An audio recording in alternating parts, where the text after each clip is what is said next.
اور پھر دوسری بات یہ کہ بھکاری جو ہوتا ہے، جو پروفیشنل مانگنے والے ہوتے ہیں، تو ان کو نہیں دینا چاہیے۔ اللہ تبارک و تعالیٰ فرماتے ہیں کہ لا یسألون الناس الحافا، کہ وہ جو سفید پوش ہوتے ہیں نا، فرمایا کہ وہ چمٹ چمٹ کر تم سے سوال نہیں کریں گے۔ لا یسألون الناس الحافا، الحاف جو ہوتا ہے نا، جو انسان سے چمٹ جاتا ہے، وہ الحاف بن کر تم سے سوال نہیں کریں گے، بلکہ وہ اپنے الفاظوں کے اندر تمہیں یہ ضرور سمجھا دیں گے کہ میں ضرورت مند ہوں، لیکن وہ تمہارے آگے بھیک نہیں مانگیں گے۔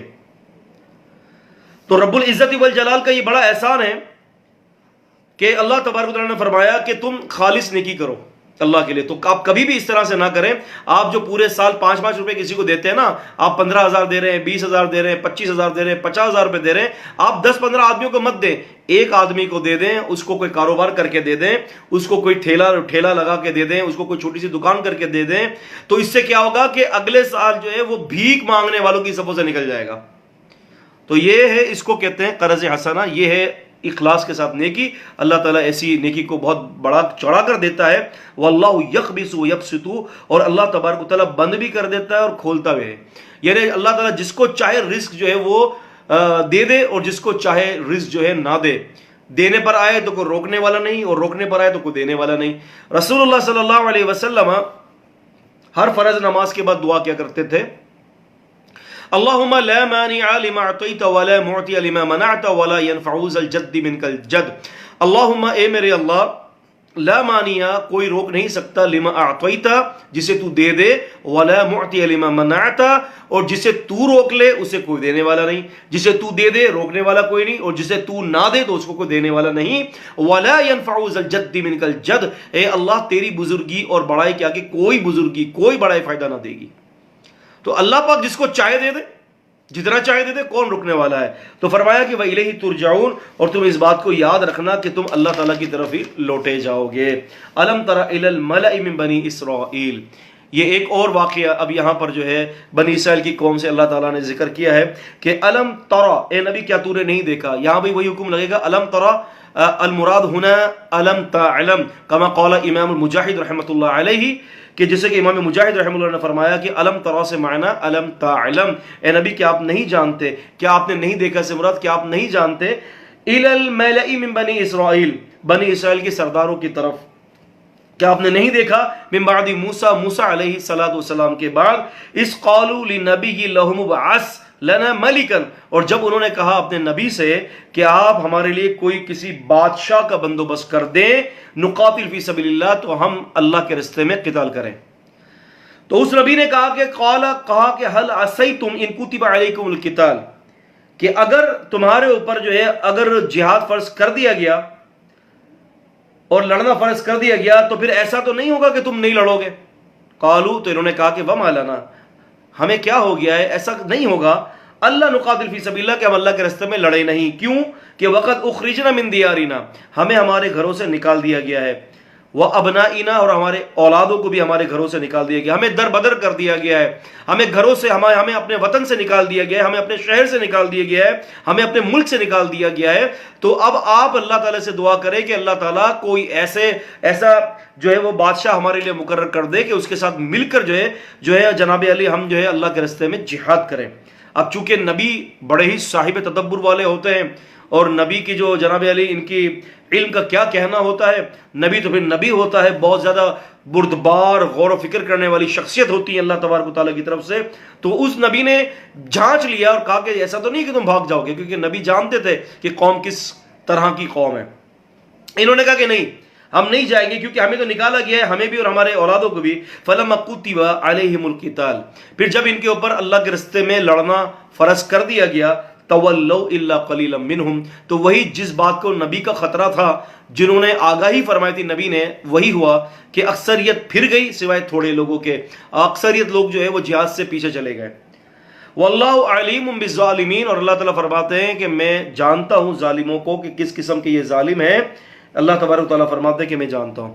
وقال لهم نبیہم، اور وقال، اور کہا لهم ان سے، نبیہم ان کے نبی نے، ان اللہ قد بعث لکم طالوت ملکا، اللہ پاک نے تمہارے لیے ایک بادشاہ کا بندوبست کر دیا ہے اور اس کا نام طالوت ہے۔ قالوا ان یکون له الملک، تو انہوں نے کہا کہ ہمارے لیے یہ کہاں سے بادشاہ مقرر ہو گیا, حکومت ان پر کیسے ہو سکتی ہے؟ وَنَحْنُ أَحَقُّ بِالْمُلْكِ مِنْهُ, جبکہ بادشاہت کا حق ہمیں زیادہ ہے. یعنی اگر اللہ تعالیٰ کو مقرر کرنا تھا کوئی بادشاہ ہمارے اوپر, تو ہم میں ہی سے ہی جو ہے اللہ تعالیٰ چن لیتا نا. دوسرے کسی شخص کو اللہ تعالیٰ نے, جو ہم میں سے نہیں تھا, اللہ تعالیٰ نے کیوں چنا؟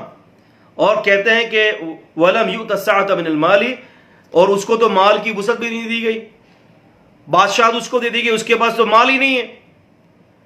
قال, تو اللہ کے نبی نے کہا کہ ان اللہ استغفاہ علیکم, اللہ تبارک و تعالیٰ نے اس کو تمہارے اوپر چن لیا ہے. اب اس کے نبی نے ان سے کہا کہ اللہ تعالیٰ نے تم پر طالوت کو بادشاہ مقرر کر دیا ہے. تو یہاں غور کرنے کی بات یہ ہے, ایک تو آپ یہ اس مسئلے کو غور کر لیں, وہ یہ ہے کہ اللہ پاک نے جو ہے طالوت کا بھی ذکر کیا, طالوت سے جس سے لڑائی ہوگی, جالوت کا بھی ذکر کیا, اور ان سے پہلے جو بڑے نبی صاحب شریعت گزرے موسیٰ علیہ السلام ان کا بھی ذکر کیا, اور بعد میں جو نبی بنیں گے داؤد علیہ السلام ان کا بھی ذکر کیا ہے. لیکن پتے کی بات یہ ہے, نقطے کی بات یہ ہے کہ اللہ پاک نے جس نبی سے یہ لوگ سوال کر رہے ہیں کہ آپ اللہ تعالیٰ سے دعا کریں, اس نبی کا نام اللہ پاک نے نہیں لیا. کہ آخر وہ نبی کون تھے جو ہے ان کا نام اللہ تبارک و تعالیٰ نے نہیں لیا, کیونکہ اس میں ہوگی اللہ تبارک و تعالیٰ کی کوئی حکمت. اللہ پاک نے ضروری نہیں سمجھا ہوگا کہ ہم لوگوں کو اس نبی کا نام بتائیں, یہ اللہ تبارک و تعالیٰ کی کوئی بہت بڑی حکمت ہوگی جسے ہم نہیں سمجھتے. بس ہمیں یہ حکم دیا گیا ہے کہ وَلَا تَقْفُ مَا لَيْسَ لَكَ بِعِلْمٍ, اس چیز کے پیچھے مت جاؤ کہ جس چیز کا تمہیں علم نہ دیا گیا ہو. تو اس قسم کی باتیں یاد رکھیں کہ بائبل کے اندر بھی بہت ساری ایسی جگہ ہیں کہ جہاں اللہ پاک نے کتاب اور سنت میں کسی کا نام نہیں بتایا, تو بائبل جو ہے وہ اس کا نام بتانے کی کوشش کرتی ہے, جبکہ بائبل کی سند جو ہے وہ جو ہے جناب علی بالکل جو ہے وہ سند کسی کام کی نہیں ہے, بلکہ وہاں پر سند موجود ہی نہیں ہے. بائبل مکمل طور پر جو ہے ایک ایسی کتاب ہے کہ جس کی آتھنٹسٹی ثابت نہیں ہے. اب دیکھیں نا, ہمارے یہاں زلیخا کا نام مشہور کیا ہوا ہے. یوسف علیہ السلام کے سامنے جو وہ ایک زلیخا تھی کہ جن کے گھر پر یوسف علیہ السلام رہ رہے تھے, زلیخا, جبکہ زلیخا نام ثابت نہیں ہے. تو اس طرح سے بہت ساری چیزیں ایسی ہیں کہ جو ہم جو ہے کہہ دیتے ہیں لیکن وہ چیز ثابت نہیں ہوتی. بالکل یہاں پر بھی آپ یہ دیکھ لیں کہ اللہ تبارک و تعالیٰ نے اس نبی کا نام نہیں لیا, تو بس وَلَا تَقْفُ مَا لَيْسَ لَكَ بِعِلْمٍ, اس چیز کے پیچھے مت پڑو جس چیز کا آپ کو علم نہیں دیا گیا. اور اس کے علاوہ بھی اور بہت ساری چیزیں ہیں کہ جس کو ہم زبردستی ہم اس کا نام لے لیتے ہیں. عابل اور قابل دیکھ لیں, قرآن مجید میں عابل اور قابل کا ذکر نہیں ہے, بائبل کے اندر عابل اور قابل ہے, حدیث کے اندر بھی ان کے ناموں کا ذکر نہیں ہے. اسی طرح سے آدم علیہ السلام نے جو درخت کھایا تھا جو ہے وہ درخت کس چیز کا تھا اس کا بھی ذکر نہیں ہے, لیکن زبردستی جو ہے پیچھے پڑھ کر جو ہے کسی نے جو ہے جناب علی سیب کا درخت کر دیا, تو کسی نے گندم کا پودا کہہ دیا. مختلف قسم کی جو ہے نا لوگوں کی طرف سے اپنے بیانات ہیں, مختلف قسم کی جو ہے وہ لوگوں کے اسٹیٹمنٹس ہیں اپنے, لیکن یہ ہے کہ کوئی بھی بیان کتاب اور سنت سے ثابت نہیں ہے. یہ بات اس لیے کر رہا ہوں کہ جتنا کہا گیا ہے اتنا مانیں, اس سے زیادہ کھوج کریں گے تو پھر گمراہ ہو جائیں گے. تو فرمایا رب العزت والجلال نے کہ انہوں نے کہا کہ جی ہمارے لیے جو ہے وہ آپ ایسا بادشاہ مقرر کر رہے ہیں جبکہ اس کے پاس مال بھی نہیں ہے اور ہمیں ہونا چاہیے ہو. تو اللہ تعالیٰ نے فرمایا کہ ان کے نبی نے کہا کہ ان اللہ اصطفیٰ علیکم, اللہ پاک نے اسے تمہارے اوپر بادشاہ مقرر کر دیا ہے. دو اعتراضات تھے بادشاہ بننے کے اوپر, کیونکہ خاندانی طور پر وہ اتنا کوئی مستحکم نہیں تھا, سرداری طور پر حوالے سے کہ سردار نہیں تھا, اور دوسری بات یہ کہ اس کے پاس جناب علی مال نہیں تھا.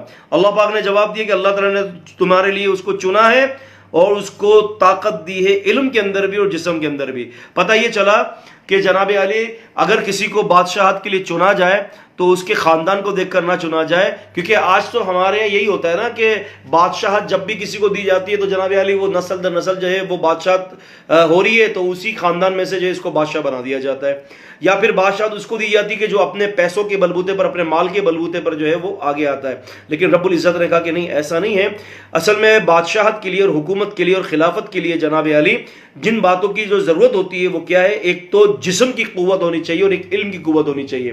علم کی قوت اس لیے ہونی چاہیے کہ وہ صحیح طریقے سے فیصلہ کرے کہ مجھے جہاد کہاں کرنا ہے, اللہ کے راستے میں جو ہے کہاں لڑنا ہے, اور علم یہ ہونا چاہیے کہ اس علم کے حوالے سے جو ہے وہ اپنے حوالے سے صحیح طریقے سے فیصلہ کرے, اور جسم یہ ہونا چاہیے کہ وہ جب تمہیں مارکے کا حکم دے تو وہ سب سے پہلے آگے کھڑا ہو. ایسا نہ ہو کہ تمہیں جہاد کے لیے بھیجو خود گھر پہ جا کر سو رہا ہو. تو یہ دو باتیں ہیں. تو فرمایا واللہ یؤتی ملکہ، اللہ تعالیٰ جس کو چاہتا ہے اپنی بادشاہ دے دیتا ہے. اب یہاں پر ایک اور نقطہ عزیز طالب علموں، محمد علی مرزا کے حوالے سے میں آپ کو یہاں پر ایک بڑا نادر اور بہت زیادہ دقیق اور بہت زیادہ جلیل ایک نقطہ میں بتانا چاہتا ہوں، جو ہے وہ آپ طالب علموں اس کو نوٹ کر لیجئے گا. بہت ہی نادر اور جلیل نقطہ ہے یہ، انشاءاللہ تعالیٰ یہ آپ کو بڑا فائدہ دے گا. ان آیت سے معلوم یہ ہوتا ہے کہ ملوکیت فی نفس ہی جو کوئی بری چیز نہیں ہے. ملوکیت جو ہے کہ اگر اللہ تعالیٰ کسی کو بادشاہ بنا دیتا ہے تو ملوکیت فی نفس ہی کوئی بری چیز نہیں ہے. اگر اس ملوکیت کے اندر اللہ تبارک و تعالیٰ کے قانون کے مطابق فیصلہ ہو رہا ہے اور اللہ تبارک و تعالیٰ کے شریعت کے مطابق اور اس کے دین کے مطابق اور اس کے دین کے بڑھاوے کے لیے، اس کے دین کی ترویج کے لیے، اس کی تبلیغ کے لیے اگر کوئی بندہ کام کر رہا ہے تو وہ ملوکیت جو ہے کوئی ایسی عیبدار ملوکیت نہیں ہے. نعم فہمتم شباب ام لا فہمتم؟ ہونا نکتہ. تو یہاں پر جو ہے اللہ تبارک و تعالیٰ نے ملوکیت کا ذکر کیا. اب دیکھیں رسول اللہ صلی اللہ علیہ وسلم کے حدیث کے حوالے سے جو ہے جناب علی، یہ محمد علی مرزا صاحب بہت زیادہ جو ہے وہ چلا رہے ہیں، بہت زیادہ چلا رہے ہیں کہ 30 سال تک ملوکیت رہے گی، خلافت رہے گی، پھر اس کے بعد ملوکیت آ جائے گی. اب وہ کہتے ہیں کہ یہ معاویہ رضی اللہ تعالیٰ عنہ ظالم، ملوکیت کے حوالے سے کہتے ہیں کہ معاویہ رضی اللہ تعالیٰ عنہ کی ملوکیت کے اندر بہت ظلم، ایکس وائی زیڈ. اس کے آپ جو ہے نا لیکچرز جو ہے آپ دیکھ سکتے ہیں کہ انہوں نے کیا کیا، کچھ نہیں سیدنا معاویہ رضی اللہ عنہ کے حوالے سے بات کی ہے. میں آپ سے یہ بات کہتا ہوں کہ چلے تھوڑی دیر کے لیے مان لیا جائے کہ ان کی ملوکیت تھی، ان کی خلافت نہیں تھی، تھوڑی دیر کے لیے، فار ایگزامپل ہم یہ مان لیتے ہیں تھوڑی دیر کے لیے. لیکن قرآن یہ کہہ رہا ہے کہ مطلق طور پر فی نفسی ملوکیت کوئی بری چیز نہیں ہے. لیکن محمد علی مرزا نے اور ان کے جو چیلے چپٹوں نے اور اسحاق جھالوی نے جو ہے مطلق طور پر جو ہے وہ ملوکیت کو فی نفس ہی جو ہے نا اتنا عیب دار دکھایا کہ جس کی کوئی انتہا نہیں. تو بہت سارے لوگ تو یہ کہتے ہیں نا کہ ہم سے یہ کہتے ہیں کہ جناب علی مقابلہ کرتے ہیں، علم کا مقابلہ ایک الگ شے ہے. اچھا یہاں پر سبسکرائبرز کا جو ہے وہ مقابلہ ہوتا ہے. وہ کہتے ہیں کہ آپ دیکھیں اپنے پیج کے اوپر جو ہے کتنے 14-15 ہزار سبسکرائبرز جو ہیں اور اس کے پیج پر دیکھیں تو 3-3 لاکھ، 4-4 لاکھ، 8-8 لاکھ. تو میں اس کا یہ جواب دیتا ہوں کہ بھائی بات یہ ہے کہ سبسکرائبرز سے جو ہے وہ حق واضح نہیں ہوتا. اگر کسی کے سبسکرائبرز بڑے ہوئے ہیں تو کیا آپ سمجھتے ہیں کہ وہ ہدایت پر ہے؟ قادیانی کی سائٹ پر چلے جائے، وہاں تو لاکھوں کی تعداد میں، تو کیا وہ ہدایت پر ہے کوئی؟ تو سبسکرائبرز اگر بڑھ جاتے تو یہ کوئی کمال کی بات نہیں ہے. اور ویسے بھی جناب علی آپ ایک جگہ اعلان کر دیں مسجد کے اندر کہ یہاں درس سے سارے لوگ جمع ہو جائیں اور باہر آپ تھوڑا سا آگے جا کر جو ہے آپ ایک فلم چلا دیں، ایک برہنہ فلم چلا دیں اور اعلان کر دیں کہ یہاں سب کو جو ہے نا تفریح دی جائے گی. تو اب مجھے بتائیے کہ لوگوں کی اکثریت کہاں ہوگی؟ مسجد میں جائے گی کہ وہاں جائے گی؟ یہ تو آپ خود بھی جانتے ہیں کہ شیطان کس طرف لوگوں کو راغب کرتا ہے. تو یہ کوئی معنی نہیں رکھتا کہ اس کے سبسکرائبرز زیادہ ہیں، اکثریت تو ویسے ہی گمراہ ہوتی ہے. اللہ تبارک و تعالیٰ نے فرمایا کہ کم من فئۃ قلیل، بہت ساری چھوٹی چھوٹی جماعتوں کو، غلبت فئۃ کثیرہ، ہم بڑی بڑی جماعتوں پر اپنے حکم سے غالب کر دیتے ہیں. تو چھوٹی جماعت، چھوٹے لوگ، یہ کوئی معنی نہیں ہے. بات یہ ہوتی ہے کہ کتاب اور سنت اور سلف الصالحین کا فہم کون آگے ڈیلیور کر رہا ہوتا ہے. تو طالب علموں اس بات کو ذہن میں رکھیں کہ مطلق ملوکیت فی نفس ہی کوئی بری چیز نہیں ہے، کیونکہ یہاں پر جو ہے ملوکیت کا ذکر ہے اور اللہ تعالیٰ نے ملوکیت کا ذکر کیا ہے. جبکہ جب ہم داؤد علیہ السلام کا بھی ذکر کرتے ہیں تو ان کو اللہ تبارک و تعالیٰ نے داؤد علیہ السلام کو خلیفہ قرار دیا ہے. اِنَّا جَعَلْنَاكَ خَلِيفَةً فِي الْأَرْضِ، ہم نے داؤد کو زمین میں خلیفہ بنایا اور آگے جا کے فرمایا وَآتَاهُ اللَّهُ الْمُلْكَ، اللہ تعالیٰ نے اس کو ملوکیت دی تھی. تو داؤد علیہ السلام خلیفہ بھی تھے اور ملوکیت بھی آپ کے ہاتھ کے نیچے تھی. تو لہٰذا ملوکیت فی نفسی کوئی بری چیز نہیں ہے. ملوکیت فی نفسی کب برا ہوگا؟ کہ جب کتاب اور سنت کے احکامات اس دور کے اندر پامال ہوں گے. امیر معاویہ رضی اللہ تعالیٰ، اللہ تعالیٰ کروڑوں رحمتیں برسائے ہمارے سر کے تاج سیدنا امیر معاویہ اور ان کے والد گرامی سیدنا ابو سفیان رضی اللہ تعالی عنہما. امیر معاویہ رضی اللہ تعالیٰ عنہ فوراً ایک جگہ پر کھڑے ہوئے. آپ نے دیکھا کہ لوگ عصر کے بعد نماز پڑھ رہے تھے، تو آپ نے فرمایا کہ میں نے رسول اللہ صلی اللہ علیہ وسلم کی صحبت اختیار کی ہے، ہم نبی پاک صلی اللہ علیہ وسلم کے ساتھ رہیں. اللہ کے نبی نے عصر کی نماز کے بعد 2 رکعت پڑھنے سے منع کیا ہے. آپ نے فوراً کھڑے ہو کر جو برملا اعلان کر دیا اس بات کا کہ جو لوگ یہ کر رہے ہیں غلط کر رہے ہیں. امیر معاویہ رضی اللہ تعالیٰ عنہ یاد رکھے کہ کاتبین وحی بھی تھے. الامتاع الاسماء کے اندر علامہ قریظی رحمہ اللہ کی امتاع الاسماء جو ہے اس کے اندر یہ جو ہے ایک واقعہ موجود ہے کہ فرماتے کہ ابی بن کعب اور 3 سے 4 صحابہ اکرام جو حدیث لکھا کرتے تھے. تو فرماتے کہ اگر یہ 4 صحابہ اکرام نہیں ہوتے تو پھر امیر معاویہ رضی اللہ عنہ کو بلایا جاتا اور وہ حدیث کو لکھا